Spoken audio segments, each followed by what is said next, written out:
Eto guys, Sabado pa lang, meron nang nag-aantay sa akin na trabaho para sa Lunes. Eto mga box na to. Iyan, sa Lunes sigurado ito yung ipapaunang gawa sa akin dahil walang masyadong pwesto dito, oh, makalat. Eto, tatanggalin to kasi basura to. Etong karton lang yung ibebenta dahil plastic siya. Medyo marami kaya mapapasabak yung payong ko Lunes na Lunes, yung kariton ko na may payong. Ay nako, sobrang init pa rin talaga guys. Uulan ng malakas tapos biglang makukulimlim, tapos uulan. Oh, may nakita pa ako dito guys, oh yung medyas na Adidas. Ito pa yung mga kasamahan nung napulot ko na Adidas. Nandito pa pala sa kariton ko. Tapos itong nilalagay sa tenga. Ay, Adidas din. Oh, meron pa palang sando na Adidas guys. Swerte ko naman. Akala ko yung Adidas na mga napulot ko na nilalagay dito sa tenga para pag winter. Yan Adidas, oh, ang cute. Pang ano siya, yung mga malalaki ang katawan na nag-gym. Buti na lang talaga guys, naisipan ko mag-vlog. Nakita ko may natira pa at hindi nabasa dahil malapad yung payong ko. Kalain mo.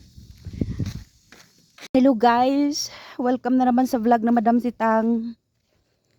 Kagigising ko lang at eto, yung bumungad sa akin, may nagtapon na ng basura dito. Malapit lang kasi sa gate guys. Meron na namang nagmikos-mikos para makalibre. Dito kasi sa Korea guys, may bayad ng basura kada kilo. So ito po yung tinapon, hindi namin alam kung sino. Hindi na kasi, yung dito kasi banda guys, hindi nakita sa CCTV. Pero yung basura na to guys ay pwede pa naman mapakinabangan. Ito lang yung basura, yung styrofoam. Ito yung lata na bibenta.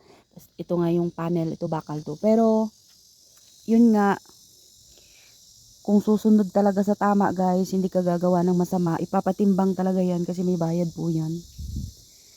Lagi pong nangyayari yung ganyan. Pinapabayaan na lang ng amo ko kasi sabi ng amo ko baka yung mga matatanda dito na nagaano lang din, nangangalakal ba. Kaya pabayaan na lang, total nabibenta na rin naman namin yan. Wala kasi akong pasok guys, kaya yung gising ko kahit anong oras lang.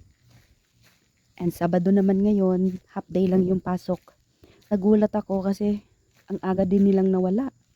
Alas 10 pa lang ngayon ng umaga, pero ganito nakalinis guys, oh, kahit wala ako.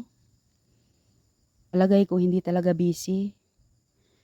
Kasi yung basurahan namin walang kalat. Para sa akin, pinakamalinis na yan. Tapos, yung mga driver wala na, malamang nag-golf na naman. Dahil umulan ng malakas, ayan, baha na naman.